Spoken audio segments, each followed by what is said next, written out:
तिची आठवण झाल्यावर क्षणभरी करमत कारण अगदी निसर्ग हा बहरून गेला.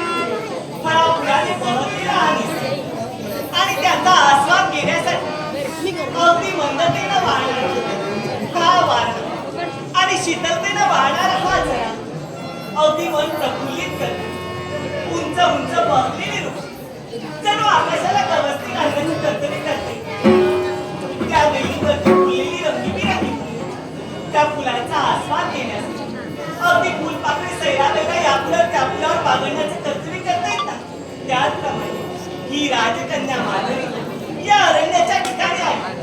काय कशासाठी आहे तर बाबांची आज्ञा घेतली आणि मनपुरात वनविहार करा या उतारते एकूण येण्याचे कर्तव्य केले. अगदी वसुंधरेकडे पाहिजे असेल ना तर वसुंधरेने सुद्धा अगदी हिरवा शालू पांघरून आमच्या स्वागताची जय्यत तयारी केली. असा मनोभास सारखा वाटू लागला. एवढंच कशा पक्ष्यांचा हात केला अगदी कर्ण तुटत ठरले आणि मधुरतेला राहणारे तिथे स्वर ऐकताच कर्ण अगदी तुटत होते. एवढंच कशा हा उंचावरून कोसळलेला पांढरा शुभ्र धबधबा पायथ्याशी अगदी मोत्याची उधळस करून मार्गाने मार्गस्थ झाला. त्यात उद्भवणाऱ्या लाटा सूर्याच्या कोमल किरणांनी त्या लाटाने अगदी सोनेरी मुकुट परिधान करून माझ्यापर्यंत धावली. असा मनोभास सारखा वाटू लागला आणि त्या अरण्याच्या त्या एकांत स्थळी एका क्षणी असं वाटू लागलं जणू ऋतुराजाचं आगमन झालं. आणि तेही सांगू लागला की ऋतुराज अगदी हा निसर्ग बहरून गेला आणि म्हणलं हे पशु पक्षी अगदी भ्रमण सुद्धा गुंतले जाऊ लागले.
संयुक्त सभा नाट्यमंडळाचे सुद्धा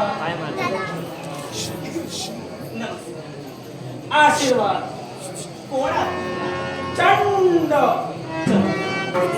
आपल्याला आम्ही कधी पाहिले नाही आणि आपण या ठिकाणी आणि तसा मी फिरतही नाही.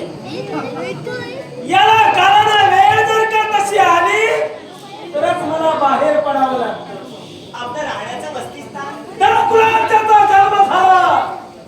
दानवेश्वर चंड आता भोरी बस्तीस्थान. दानवेश्वर आशीर्वाद. आपला परिचय झाला अगदी मन माझी ओळखी करून द्यायची नाही जमीन लागली. भोजपुर नगरीचे राजकरणी राजा मधुचंद्र यांची कन्या. नाव माझं माधव. आवडलं आपलं नाव आणि आपलं सौंदर्य. आपला परिचय झाला. आमचाही आपल्याला परिचय झाला. होय. तेव्हा आमचा मान आता परिचय झाल्यानंतरच्या परिचयाची किंवा मैत्रीचं रूपांतर करावं आणि मैत्रीचं रूपांतर नंतर तुला सांगेन. आई तुझी माझी ओळखी झाली. तुला पाहता क्षणी मनाचं समाधान आमच्या झालं. तुम्हाला पाहता क्षणी आमचं मन तुमच्याकडे ओढ घेऊ लागलं. तेव्हा तुमच्याजवळ एकच मागणी करतोय. आपण सहज बोलून गेला. ओळखीचं रूपांतर आपल्याला मैत्रीत करायचं. अहो ओळख झाली. मग आज या क्षणी आम्ही आपल्याशी मैत्री सुद्धा करायला तयार आहोत. मग ती मैत्री करण्यापूर्वी माझ्या मनातील हेतू ऐका. असा कोणता आम्ही विवाहबद्ध झालेला नाही. तेव्हा मला तुझ्याशी लग्न करायचंय. आपली इच्छा अयोग्य आहे असं मी तरी म्हणणार. आपली इच्छा योग्यच आहे. पण आपण राहतात एक पाताळाच्या ठिकाणी. आम्ही राहतोय ते मृत्यूलोकाच्या ठिकाणी. आणि आमचे आणि आपले संबंध जुळू शकत अगं पण का?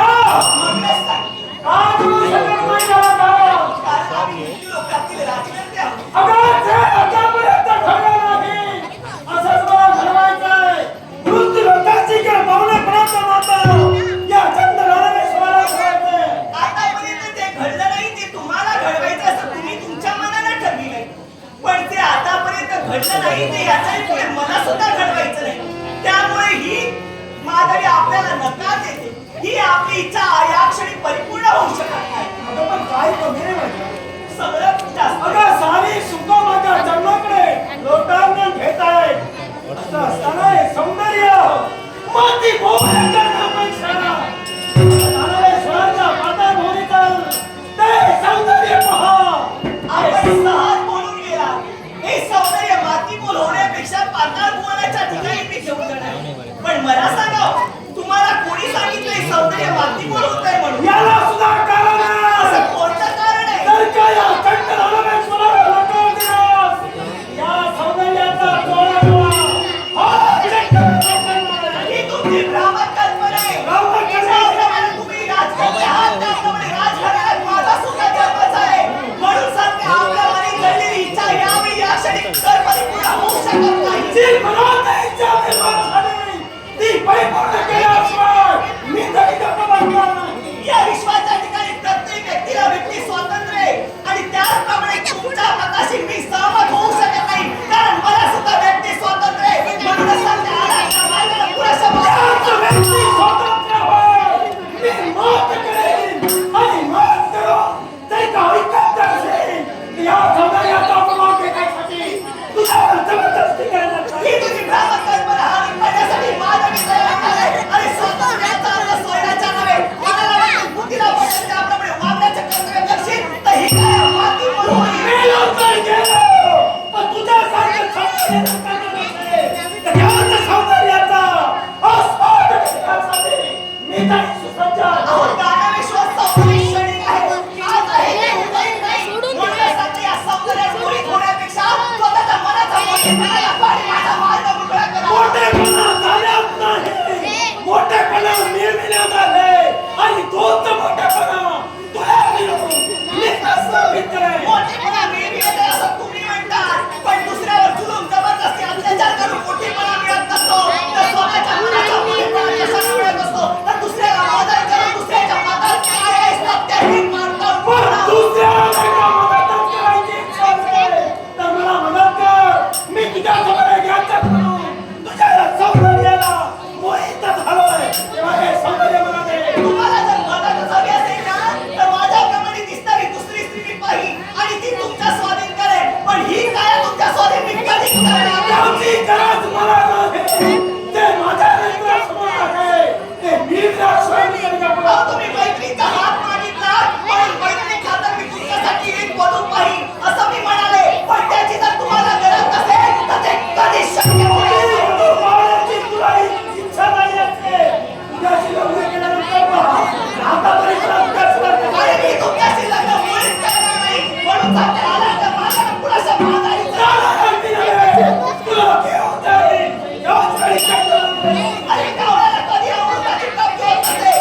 काय म्हणालीस?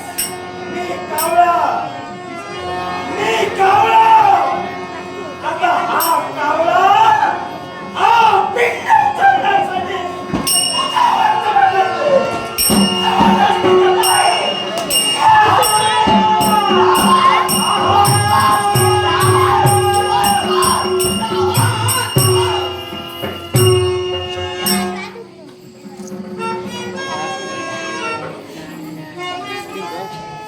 स्त्रीच्या सहाय्यतेचा फायदा घेऊन एका स्त्रीला आपल्या वासनेची शिकार करून पाहणारी व्यक्ती कोण आहे?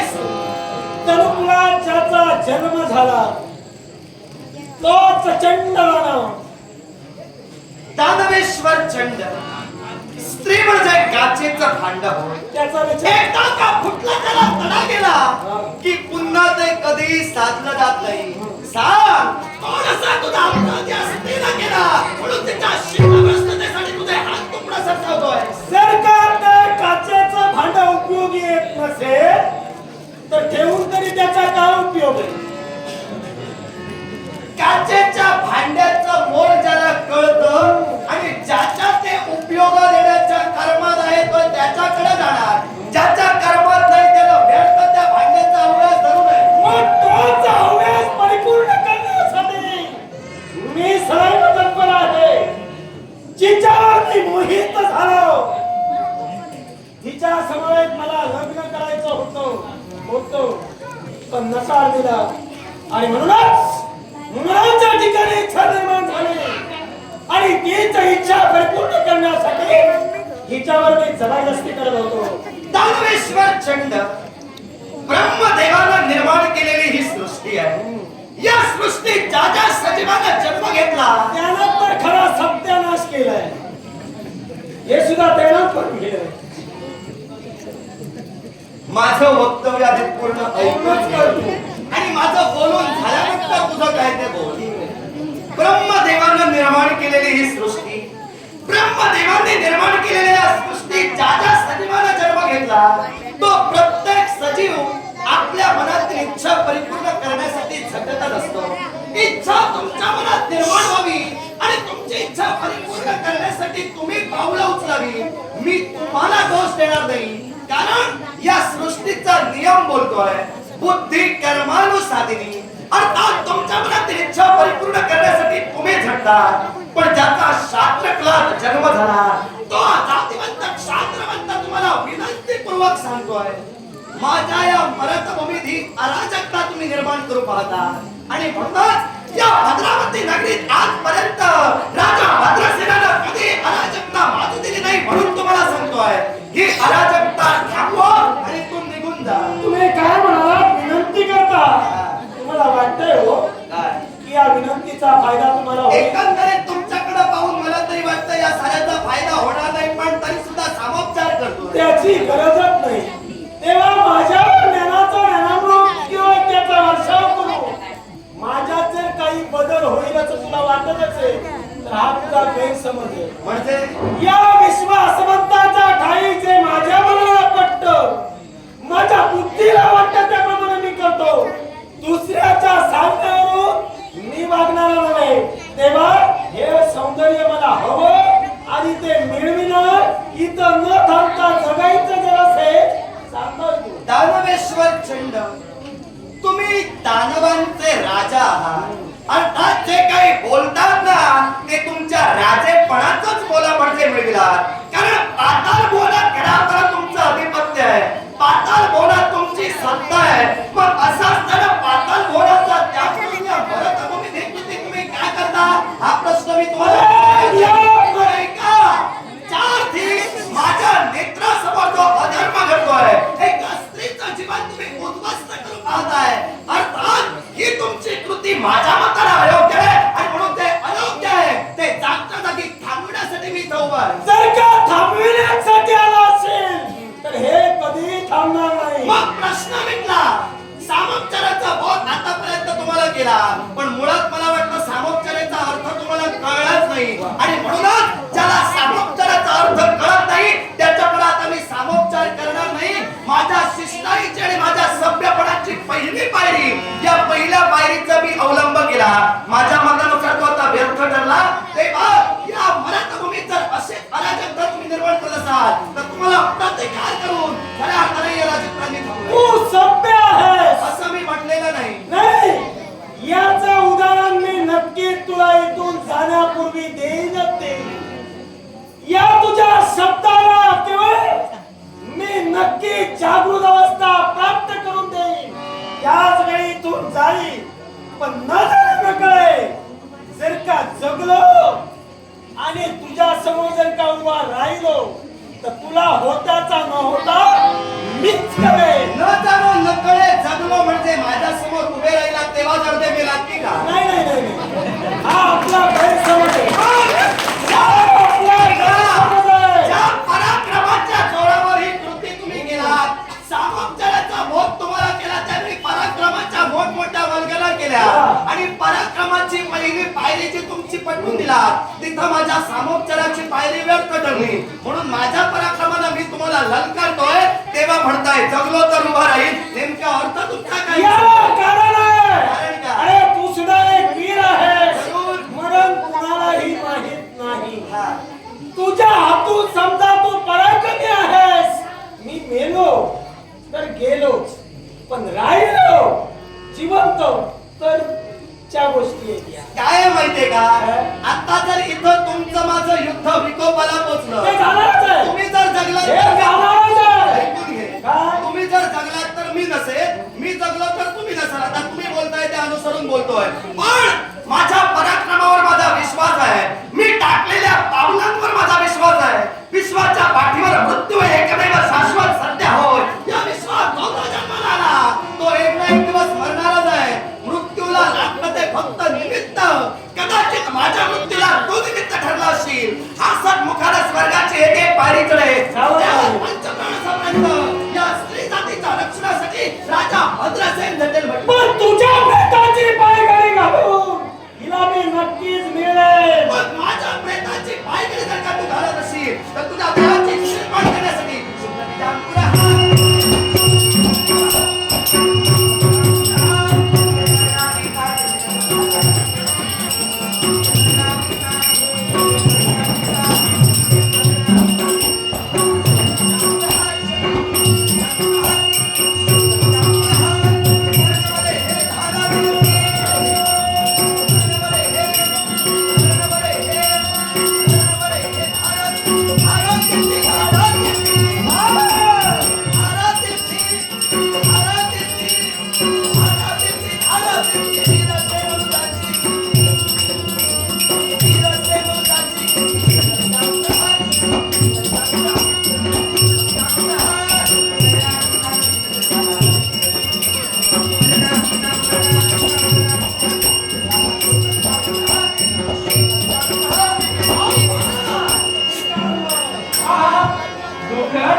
कशाला ते पापाचे नवरेश बाहेर गेले म्हणतोय?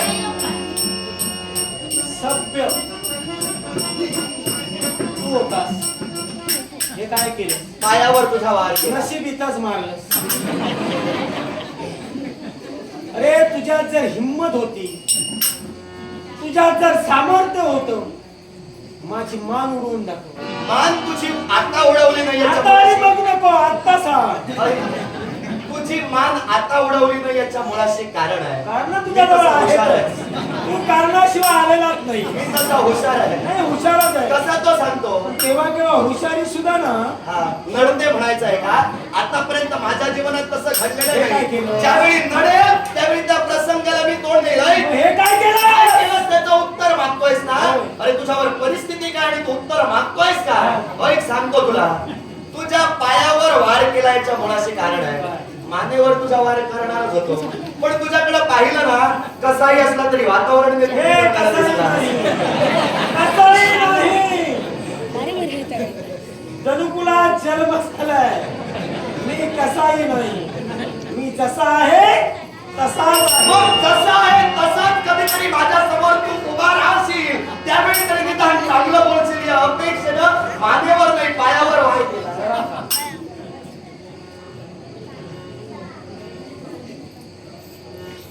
नाटक झुंज प्रेमी मारायच्या वेळी याने माझ्या कलाकारांचा गौरवकश लागण्याचं 50 रुपयाचं पारितोषिक दिले.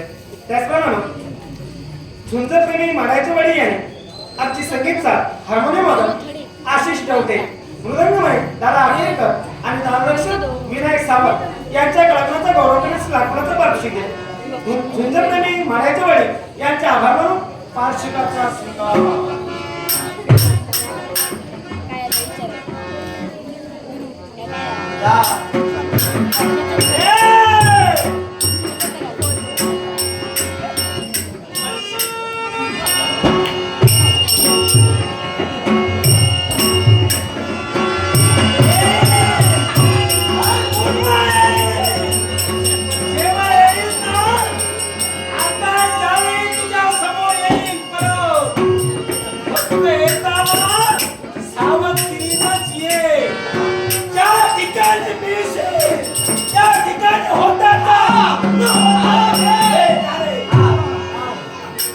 माझ्या वडिलांची मला शिकवण आहे. मी नसती कोणाची आव्हानं स्वीकारत नाही. माझ्या आजोबांनी शिकवलं.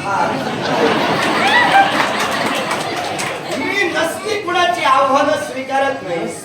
आता खऱ्या अर्थानं आव्हान करून जातोय. ज्यावेळी येणार त्यावेळी मी सावध असायला हवं. आव्हानाला प्रति आव्हान माझा स्वीकार.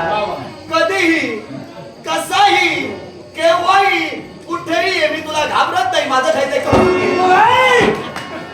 जे काय करायचे ते घेणार म्हणे, तुला ते देऊनच जाईल. आता जर त्याच्याशी गुळगुळ बोलशील, कुठून येईल तुला कळणार सुद्धा नाही. माझं कुठं नाही आहे. तुझ्या गुणाच्या जीवावर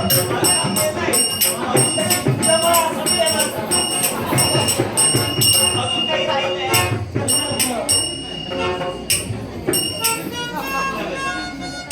मी आपल्याला आशीर्वाद देणार आहोत. विश्वनियंत्या परमेश्वराने आपल्याला सदैव सुखी ठेवावं, आपल्या मनातील सदिच्छा सदैव परिपूर्ण कराव्या, असा माझा मंगलमय आशीर्वाद आहे. भद्रावती नगरीचा द्रौपदंड जर आपल्या हाती दिला, तो भद्रावती नगरीचा द्रौपदी नाव जपत आपल्याला शिरवत ऐकणार. आश्चर्य वाटलं आपल्याला. याच्या मुळाशी कारण काय माहिती का? ही माझी भद्रावती नगरी आणि या माझ्या भद्रावती नगरीत असणारे घनदाट अरण्य, मृगया साध्य करावी या अपेक्षेने अरण्यात मी प्रवेश करत होतो. पण धाबाबाच काही शब्द ऐकले आणि हाकेच्या अनुरोधाने एक पावलं पडली. आपल्यावर आलेला अडचण दूर करण्याचा प्रयत्न मी केला. आपण माझ्या राज्यातील तर मला दिसत नाही. कोण आपण आणि इथं भेटलं कसं काय? याच्याही मुळाचं कारण आहे. कारण भोजकोट नगरीचे राजकन्या राजा मधुचंद्र यांची कन्या. नाव माझं माधवी. माधवी हो. बाप आणि मनविहार करावा या उदाहरणीतून माझं येणं इथवर झालं. मनातील सदिच्छा परिपूर्ण करण्यासाठी या आमच्या भद्रावतीत तुम्ही पावलं पडला. तेव्हा मी राजा जरी असलो ना आणि तुम्ही एक स्त्री जरी असला की राजकुमारी आहे, पण तरी सुद्धा मी आपल्याला सूचित करू इच्छितो या घनदाट अरण्यात आपण एकट्या थांबू नका.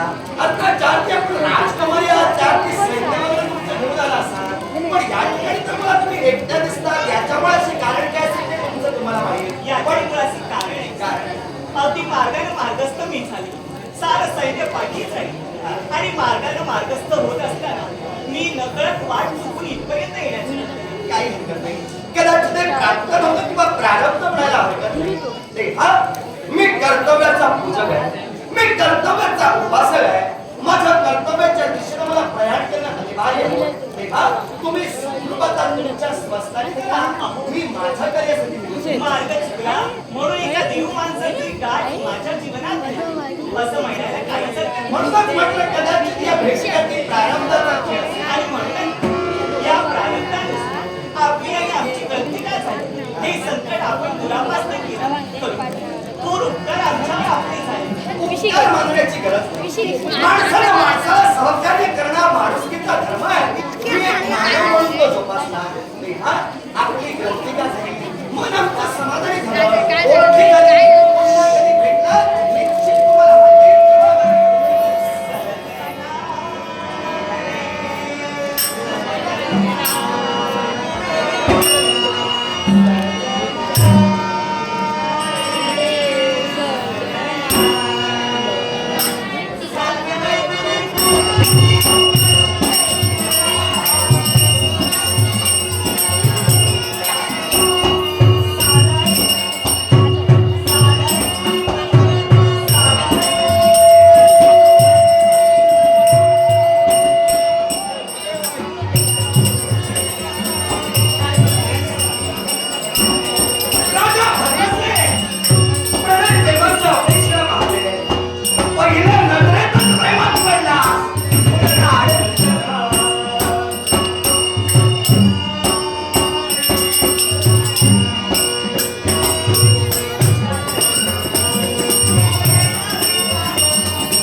माझ्या काय निशा अडकत होत्या.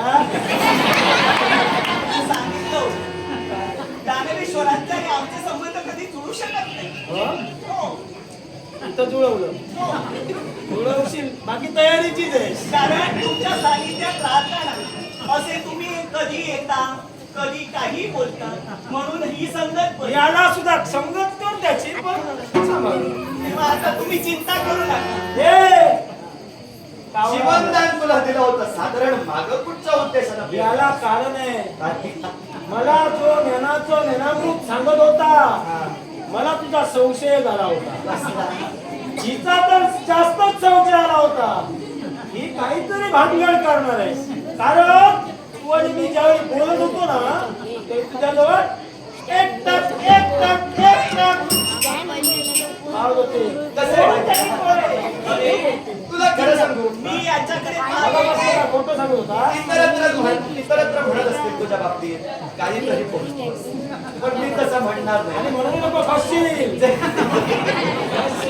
जे काही करतो ते निदान हास्यास्पद तरी करतो. हे! मनाला निखळ आनंद कसा द्यावा हे तुझ्याकडून शिकावं. आनंद नाही. पण काय आहे माहितीये का, जीवनदान तुला दिलं होतं. आता तुला मरायचं असेल तरी तत्काळ आता मी जातोय तो हिमतीवर जातोय माझ्या. तुझ्या हिमत असेल मला इथं मारून दाखव. कळलं का? जातोय. पुन्हा ये. येतोय. तुझा नवरा बनून ये.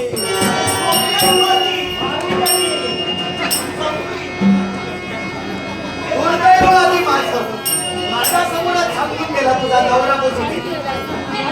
काय आहे माहितीये का, तुला खरं सांगू, निसर्गाने आपली किमया दिली. पहिलीच भेट झाली पण ओढ जमली युगायुगांची. जादू कशी घडली आपल्या दोन लोचनांची. पहिलीच भेट झाली जडली अपूर्व बाधा. नभांगणातही ओळखली माझ्या मनाची वेळी भाषा. अगदी माझ्या मनातही तेच चांदणं चालत होतं. आणि म्हणूनच माझ्या मनातील विचार तुमच्या आधारावर स्वारणारे ही दैविक किमया म्हटलं तरी वावगं नाही. माझा आत्मन निर्धार लवकरात लवकर तुझ्याशी विवाहबद्ध होऊन सुखाच्या संसाराला मला प्रारंभ करायचा आहे. तुमच्या पोटपोट नक्की म्हणाली तिथं येऊन तुझ्या बाबांशी आणि देवा ब्राह्मणांच्या साक्षी तुझ्याशी विवाह होतो.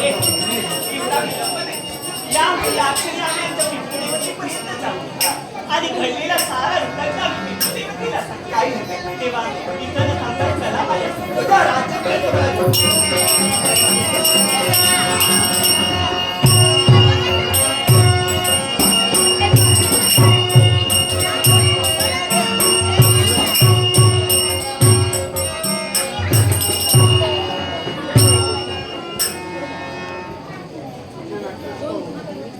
दशावतार कंपनीचे मालक बाबा वराडकर यांनी लाख मुलाचं पारितोषिक दिले आणि त्यांच्या दशावतारी कंपनीचं उद्या याच ठिकाणी सायंकाळी 7:30 वाजता गोकुळचा तो हा महान पौराणिक दशावतारी नाटक करत तुम्ही ते या ठिकाणी सादर करणार.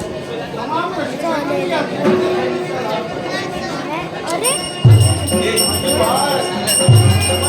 लाभ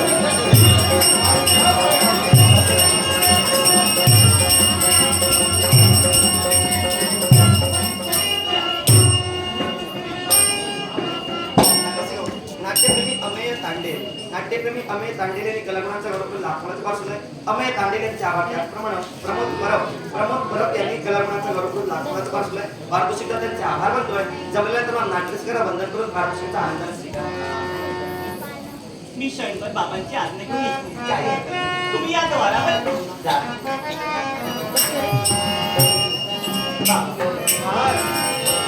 आपल्या पुढच्या आणि पलीकडच्या अगदी धन्यता वाटते. पण मी आपली आज्ञा घेऊन अरण्याच्या ठिकाणी गेलो. अगं तुझ्या लागे होते येण्यासाठी विलंब झाला म्हणून बऱ्याच ठिकाणी शंका होतं. साऱ्या दुरापासना केला. अहो अरण्याच्या ठिकाणी गेलो. तिथे चंड नामक व्यक्ती आली. दानवेश्वर आला. हो. त्यांनी माझ्या पल्लवाला हात घालण्याची तत्परता. हा पल्लवाला त्यानं हात घातला एवढी हिंमत. पण बाबा इथं राजकर्ते भद्रसिंह आले. त्यांनी माझ्या जीवनाचं रक्षण केलं आणि म्हणून त्याची ख्याती केली. त्याच्या नावाचा गुणगौरव प्रत्येकाच्या मुखावरचे ऐकू येतोय. हे लाखाचे पोशिंदे राजे भद्रसेन त्यानं रक्षण केलं. हो बाबा एका शास्त्र देण्याची याद राखली. आणि म्हणून त्यांच्या पराक्रमाला काहीतरी पारितोषिक द्यावं म्हणून या उदाहरण येथून त्यांनी इथवर घेऊन आले. इतकं तो कुठं आहे? द्वारावर वेळी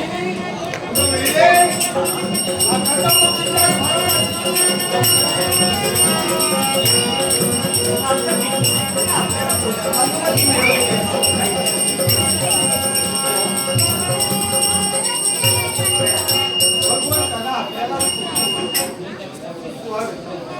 स्वागत आहे. राधे बरंच काही आम्ही ऐकलो खरंच तुमची प्रत्यक्ष भेट देण्याचा योगायोग आला. मन खऱ्या अर्थानं समाधानी झालं. आमची ओळख भद्रावती नगरीचा मी नृपती, नाव माझं भद्रसेन. राधे भद्रसेन, आपला इथे डंका जगतात तुम्हाला गाजतोय. आपला तेच पण तुमची माझी भेटाभेट केव्हा होईल? पण आज योगायोग राहिला विश्राम आपल्या सामर्थ्याला दूर केला. धन्यवाद म्हणतात. माणुसकीचा धर्म जोपासला अर्थात तुमच्या सगळ्यांचा आदर्श मी नेत्रासमोर ठेवलेला आहे. या विश्वाच्या पाठीवर समर्थ राजे म्हणून या विश्वात तुम्ही ख्याती मिळवला. अर्थात आतापर्यंत ज्या ज्या राजकर्त्यांनी ज्या प्रमाणे राज्यशक्ती हाकला त्यानुसार आम्ही नवोदित राजे अलीकडे राजगादीवर बसलो आणि म्हणूनच तुमचे आदर्श नेत्रासमोर ठेवून आम्ही आमच्या जीवनात मार्गक्रमण करतोय. माणसाला तारायला बाय आजपर्यंत तुम्ही हा धर्म जोपासणार. मग मी राजा म्हणून तो जर पायदळी तुम्ही तर तो माझ्या राजेपणाला गालबोट आहे. म्हणून तुमच्या कन्येवर आलेला अरिष्ट दूर करण्याचा प्रयत्न करतो. मुलीचं महाभागाला म्हणतं ते काही होतं नव्हे.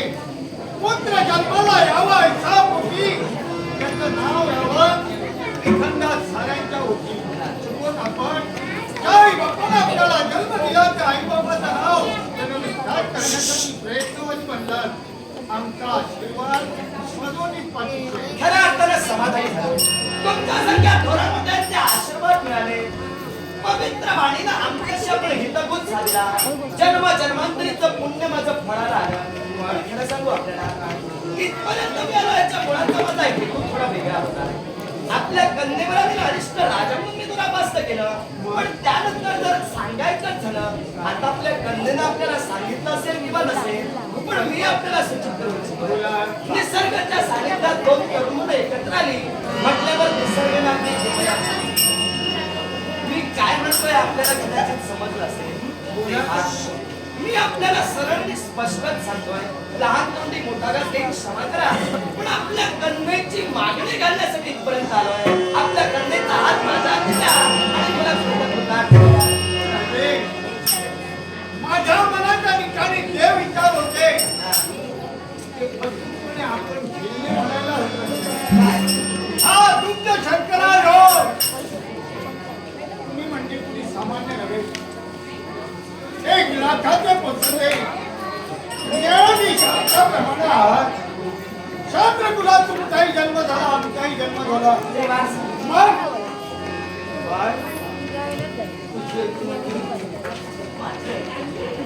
आपल्या शब्दाच्या बाहेर आज कन्यादानासारखं माझ्या पदरी पडत असे.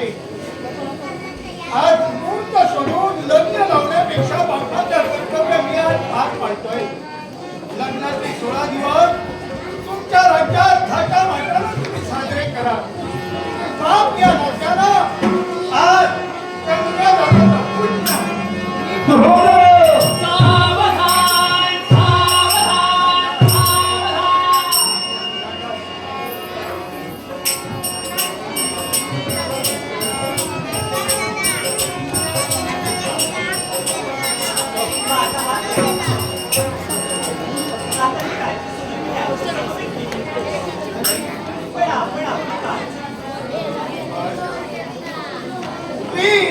संकटाची येईल वेळा त्यावेळी करून टाकावा लग्न सुख सोहळा.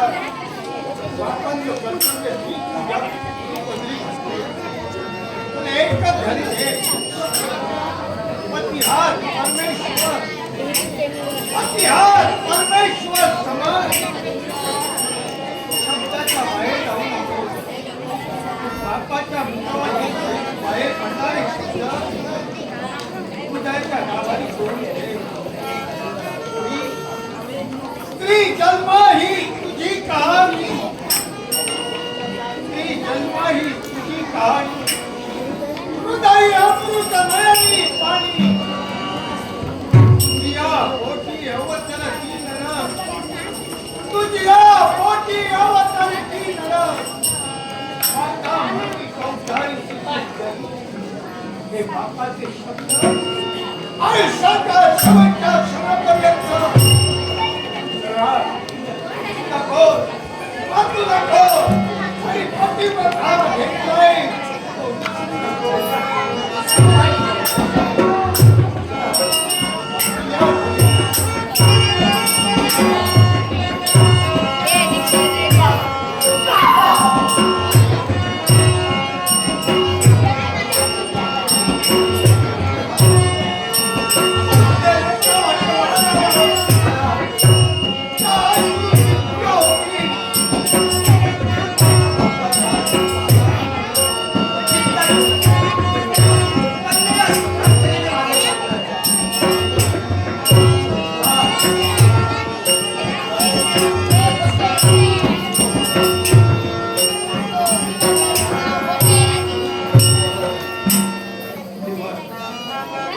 एक तरी सूर माझ्या प्रती घातला तुला लहानाची मोठी केली एक सूर कन्या लहानाचा